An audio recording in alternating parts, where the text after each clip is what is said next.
महामहिम राज्यपाल जी के अभिभाषण पर धन्यवाद प्रस्ताव प्रस्तुत करने का यहाँ पर कौन सी ऐसी सौभाग्य मुझे दिया। तो यहाँ पर मैं प्रस्ताव करता हूं,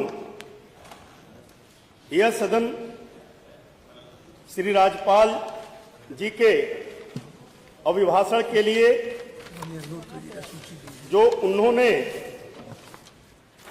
राज्य विधान मंडल के एक साथ समवेत दोनों सदनों के समक्ष दिनांक 9 फरवरी 2026 को दिया है, कृतज्ञता पूर्वक धन्यवाद प्रकट करता हूं। माननीय राज्यपाल जी ने अपने अभिभाषण में उत्तर प्रदेश के प्रत्येक मानविकी के सुख की परिकल्पना, समाज के प्रत्येक वर्ग के सुख की अभिलाषा, उत्तर प्रदेश को उत्तम प्रदेश बनाने की भावभूमि की रचना, उत्तर प्रदेश को $1 ट्रिलियन इकोनॉमी का अर्थव्यवस्था बनाने के स्वरूप में किए जा रहे कार्यों का और किए जाने वाले कार्यों के बारे में विस्तार से पूरी विवेचना किया है। अच्छा होता हमारे विपक्ष के सम्मानित सदस्यगण, जिसमें काफी वरिष्ठ भी हैं, सदन की काफी व्यवस्थाओं की उनको जानकारी है,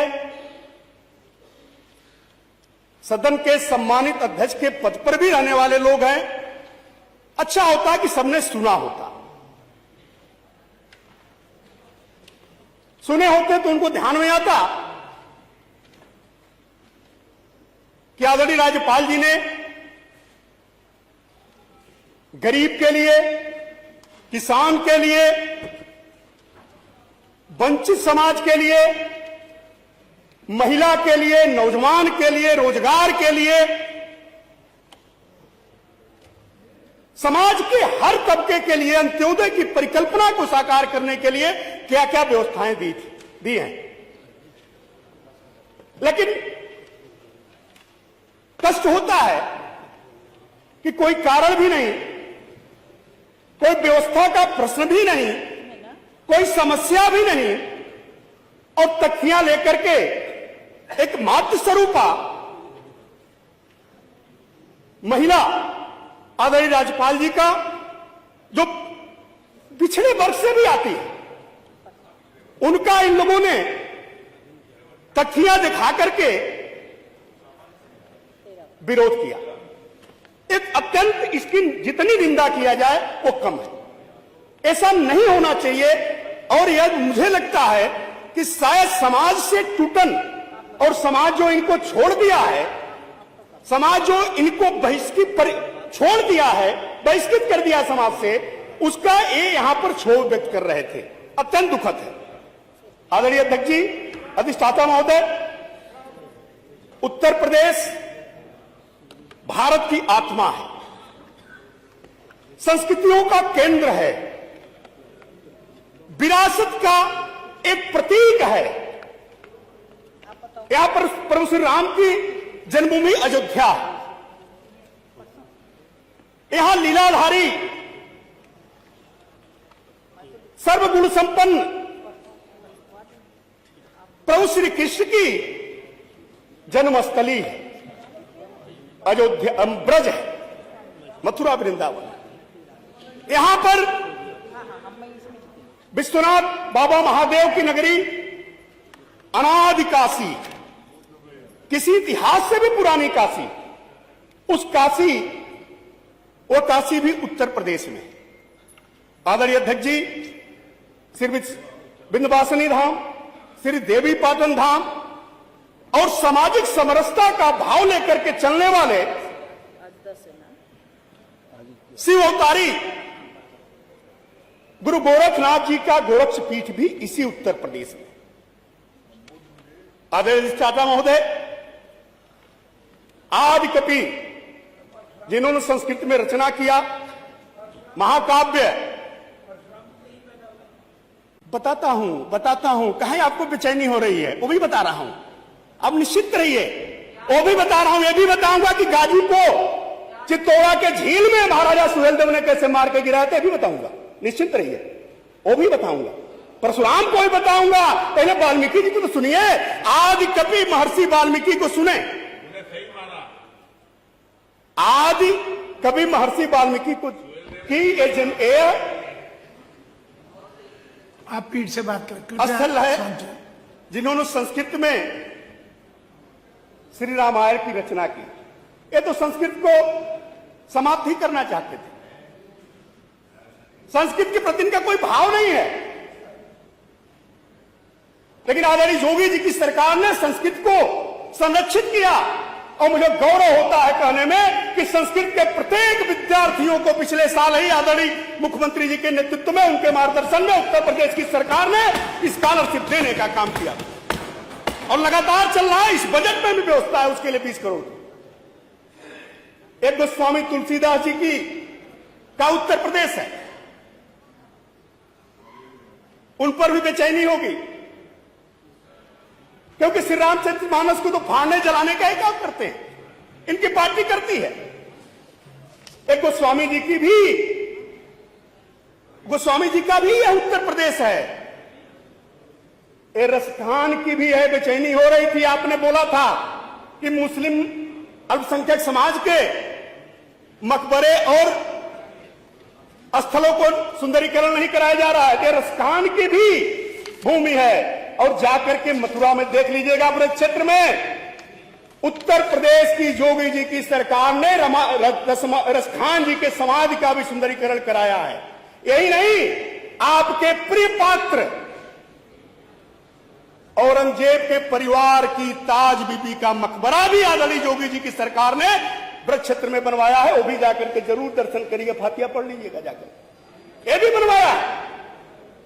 आप तो अयोध्या धाम के श्री राम जन्मभूमि के मंदिर के निर्माण का विरोध करते थे, कार सेवकों पर गोली चलाते थे, साधु संतों पर गोली चलाते थे। वो यही नहीं, गोली ही नहीं चलवाते थे। जब संत महात्मा किसी सामाजिक सरोकार को लेकर के सड़कों पर आते थे तो उनको लाठियों से मरवाने का काम भी प्रतिकार यात्रा के समय किया था आपने। यह पूरा समाज और उत्तर प्रदेश का एक एक जन ने देखा और देख करके आपको बहिष्कृत कर दिया, तिरस्कृत कर दिया। आपको इससे क्या लेना देना?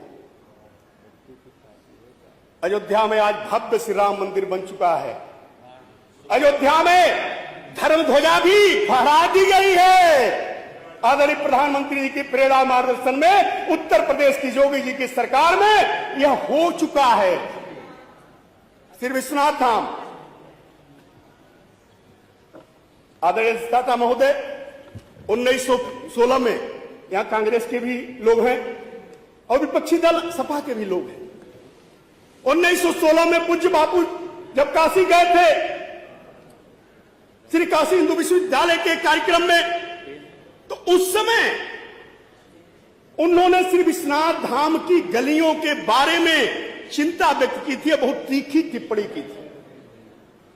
गांधी के नाम पर चुनाव कांग्रेस जीतती रही, लेकिन गांधी जी के कही गई बात पर अमल नहीं किया। लेकिन गौरव होता है कहने में, एकदम गौरव होता है, प्रत्येक हिंदू को गौरव होता है कि उत्तर प्रदेश में योगी जी की सरकार आई और केंद्र में आदरणीय प्रधानमंत्री जी की प्रेरणा मिली। आज गौरव के साथ कह सकता हूं कि श्री विश्वनाथ धाम का निर्माण, पुनरुद्धार अच्छे तरीके से हो गया। और एक बात और कहूंगा, इनके नेताजी एक बार गए थे श्री विश्वनाथ जी के दर्शन करने, रात में गए थे, चोरी से गए थे। इन्होंने उससे चोरी की यात्रा में श्री विश्वनाथ धाम का भ्रमण नहीं किया, वहां पूज्य शंकराचार्य भगवान का दर्शन नहीं किया। पूर्ण श्लोक माता अहिल्याबाई होलकर की भव्यता के साथ बनाई गई मूर्ति पर भी पुष्प नहीं अर्पित किया, उसका भी दर्शन नहीं किया। यह इनको इससे क्या लेना देना? आप जाके देखो भैया, आपसे आग्रह है, निवेदन है, चैलेंज के साथ कहता हूं, आकर के देखिए, इतना भव्य माता अहिल्याबाई होलकर जी की वहां पर प्रतिमा लगी है और नित्य लोग दर्शनार्थी नमन भी करते हैं। आपको सौभाग्य प्राप्त नहीं है क्योंकि आप जाना ही नहीं चाहते। आपको भारतीय विरासत, भारतीय संस्कृति, भारतीय अध्यात्म से कुछ लेना देना नहीं है और आपके नेता भी गए तो वहां नहीं गए थे। यह बहुत ही शर्मनाक रहा, लेकिन हमने बनाया जी। आदरणीय अधिष्ठाता महोदय, उत्तर प्रदेश तीर्थराज प्रयाग की भूमि है। वो तीर्थराज प्रयाग जहां पर जब महाकुंभ होता है, महाकुंभ में 65 करोड़ से ज्यादा लोग आते हैं 2025 में, पूरी व्यवस्थाएं दी जाती हैं। इनके यहां तो कुंभ में इनके द्वारा इनके लोग जब जाते थे तो भगदड़ मच जाती थी। इनके जाने पर देख करके लोग भाग जाते थे, शौच का केंद्र बना देते थे, कोई व्यवस्था नहीं थी, दुर्व्यवस्था थी, साधु संत इधर उधर घूमते थे। लेकिन 65 करोड़ से ज्यादा भारतवंशी सनातन धर्मावलंबी वहां पर आए और महाकुंभ में डुबकी लिए, स्वच्छ पानी में डुबकी लिए, संगम में स्नान किए, अक्षय वट का दर्शन किए, सरस्वती कूप का दर्शन किए और दर्शन करके जय मोदी जय योगी का उद्घोष करते हुए पूरे भारत में चले गए। इनको यह अच्छा नहीं लगेगा, इनको यह भी अच्छा नहीं लगेगा। खुराफात करना चाहते हैं, करते रहते हैं। माघ मेला में 21 करोड़ लोगों ने स्नान किया, 21 करोड़ लोगों ने स्नान किया और कोई दुर्व्यवस्था नहीं बनी, कोई वीआईपी कल्चर नहीं रहा, किसी को वीआईपी सुविधा नहीं दी गई, इनको भी नहीं दी गई। इन्होंने एक अपनी मूर्ति स्थापित करने का अपने नेता का जरूर प्रयास किया, जिसको रोका गया। उसके बाद इन्होंने कुचक रचने का कोशिश किया। आदरणीय अधिष्ठाता महोदय, उस प्रयाग की भूमि उत्तर प्रदेश है। इन्होंने परशुराम भगवान की चर्चा की, परशुराम भगवान की भी भूमि है, परशुराम भगवान की भूमि है। हमें गौरव है इस बात को कहने में कि हम परशुराम के वंशज हैं और प्रत्येक भारतवासी उनको, प्रत्येक सनातन धर्मावलंबी परशुराम को अपना आदर्श मानता है, अपना पूर्वज मानता है। यदि आप भी मानते हैं तो आपका अभिनंदन है और नहीं मानते हैं तो उसका कोई चिंता भी नहीं है। हम परशुराम को अपना गौरव मानते हैं। आदरणीय अधिष्ठाता महोदय, उत्तर प्रदेश महान संत पूज्य रविदास जी की जन्मस्थली है और वो भी उत्तर प्रदेश के काशी में, सीर में उनका जन्मस्थली है। आदरणीय अधिष्ठाता महोदय, बहुत ही आनंददायक बात है। कभी कभी ये एक जो परिवार डेवलपमेंट पार्टी ऐसे करके पीडीए की चर्चा कुछ दूसरे पक्ष में भी कभी कभी करते रहते हैं। जब पूज्य रविदास जी की जन्मस्थली पर निर्माण का कार्य प्रारंभ हुआ, विकास करने का काम प्रारंभ हुआ, तो समाजवादी पार्टी के लोगों ने वहां पर धरना दिया, प्रदर्शन किया और नहीं बनने दिया। लेकिन आज गौरव होता है आदरणीय प्रधानमंत्री जी की प्रेरणा से उत्तर प्रदेश की योगी सरकार ने वहां पर भव्य निर्माण कराया है, विकास भी कराया है और 25 फीट की ध्यान से सुनिए, रविदास जी की मूर्ति का भी बढ़िया से पार्क बना करके वहां पर लगाने का काम किया है। उसका अनावरण भी हो चुका है। रोज धर्मावलंबी वहां जाते भी हैं। अभी लाखों की संख्या में कुछ दिन पहले ही पूज्य रविदास जी के जन्म जयंती पर लोग गए थे, जाकर के वहां पर पुष्प अर्पित किए। आदरणीय अधिष्ठाता महोदय, उत्तर प्रदेश स्वतंत्रता की आंदोलन की भी भूमि रही है। मेरठ, बिठूर, झांसी छोड़ दिया था इन्होंने, कभी इसके बारे में सोचा नहीं।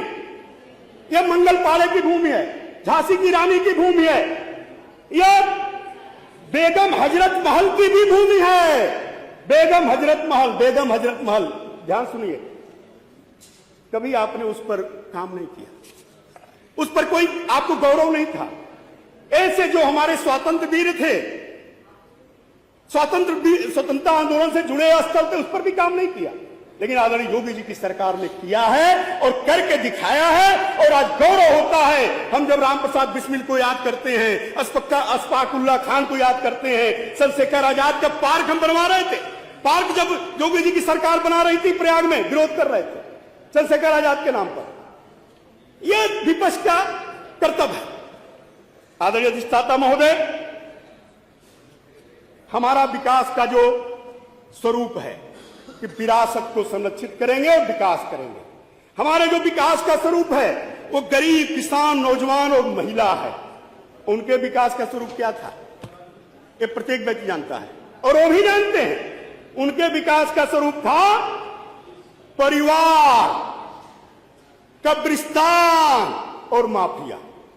उनके विकास का स्वरूप था परिवार, कब्रिस्तान। कब्रिस्तान की बाउंड्री करा दो, नजूल की जमीन है नगर निगम की। अभी आदरणीय ए.के. शर्मा साहब बोल रहे थे, जांच भी यदि हो जाए तो 80% कब्रिस्तान की भूमि इन लोगों ने नजूल की जो नगर निगम की और जिला ग्राम सभा की भूमि है उसको कब्जा करके घेरवा लिया। ये इनके विकास का मॉडल था। हर जिले में हम कहते हैं ODOP, own district own product, और इनका एक डिस्ट्रिक्ट एक माफिया हुआ करता था। हर जिले में एक माफिया होता था इनका, वो माफिया इनके सत्ता का संचालन करता था। आदरणीय अधिष्ठाता महोदय, अर्थव्यवस्था की चर्चा करते हैं, अर्थव्यवस्था का चर्चा करते हैं। 13 लाख करोड़ इनकी अर्थव्यवस्था का आकार था। आदरणीय अधिष्ठाता महोदय, आज 30 लाख से ज्यादा 30 लाख करोड़ से ज्यादा की हमारी अर्थव्यवस्था आज के दिन में है। और 26 में आदरणीय योगी जी की सरकार ने लक्ष्य किया है कि 36 लाख करोड़ की अर्थव्यवस्था हमारी होगी।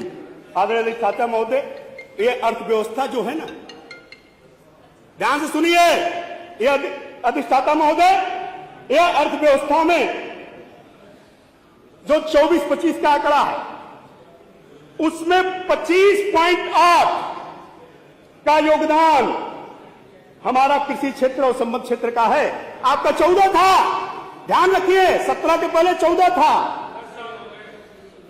आदरणीय अधिष्ठाता महोदय, औद्योगिक क्षेत्र शून्य था आपका, हमारा 27.2 है। और अभी जो मैं आपसे निवेदन कर रहा था ना, सर्विस सेक्टर 47% अकेले कवर कर रहा है। उसका कारण है कि हमने अपने सांस्कृतिक केंद्रों, विरासत के केंद्रों को संरक्षित किया, विकसित किया, सुगम बनाया, रास्ता दिया, हेलीकॉप्टर से जोड़ा, जहाज से जोड़ा, अनेक माध्यमों से उसको जोड़ा।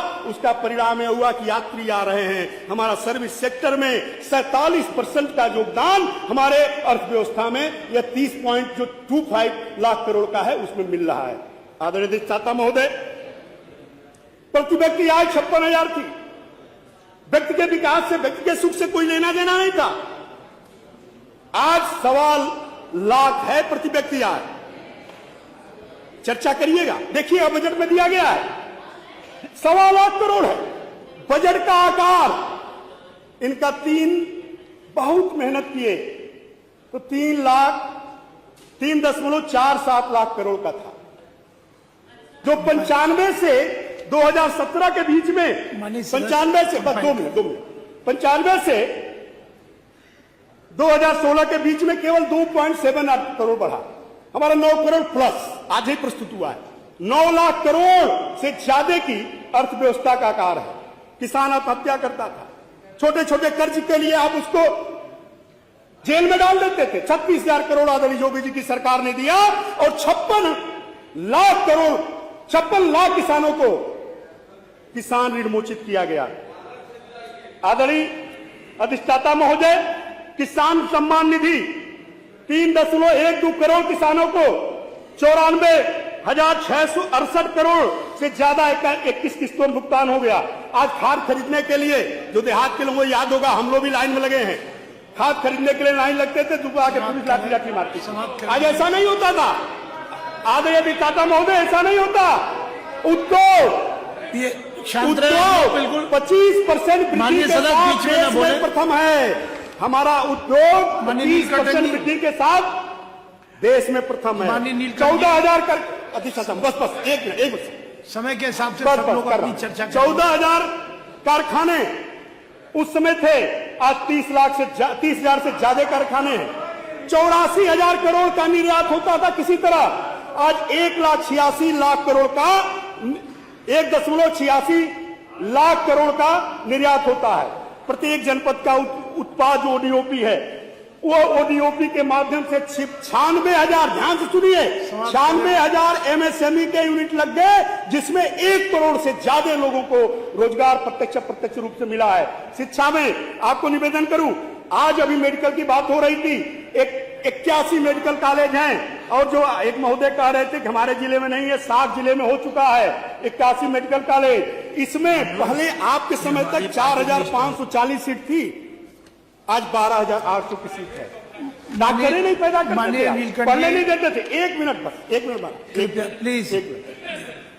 ये जो आजकल अभी एक महोदय ने कहा मूर्ति उर्ति तोड़ने की कुछ बात चर्चा की, गांव गांव अम्बेडकर, पूज्य बाबा साहब अम्बेडकर की मूर्ति तोड़ते थे, गांव गांव, रोज हर गांव में विवाद होता था, आपकी सरकार तोड़ती थी, लेकिन आज आपस में बात ना करें, माननीय समाप्त काम किया। पूज्य बाबा साहब के नाम पर यहीं लखनऊ में भव्य एक सेंटर का उद्घाटन हो चुका है।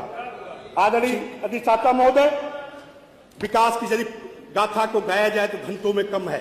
आदरणीय योगी जी ने उत्तर प्रदेश को उत्तम प्रदेश बनाने, उत्तर प्रदेश को प्रत्येक व्यक्ति के विकास की परिकल्पना को लेकर के, सुख की परिकल्पना को लेकर के अहिर्निश नित्य प्रयास आदरणीय प्रधानमंत्री जी की प्रेरणा से कर रहे हैं, और इसी का खाका आदरणीय राज्यपाल जी ने अपने अभिभाषण में दिया था। मैं आग्रह करूंगा इस सदन से कि सर्वसम्मत से सभी लोग आदरणीय राज्यपाल जी के अभिभाषण पर प्रस्तुत धन्यवाद प्रस्ताव का समर्थन करें। बहुत बहुत धन्यवाद, आभार।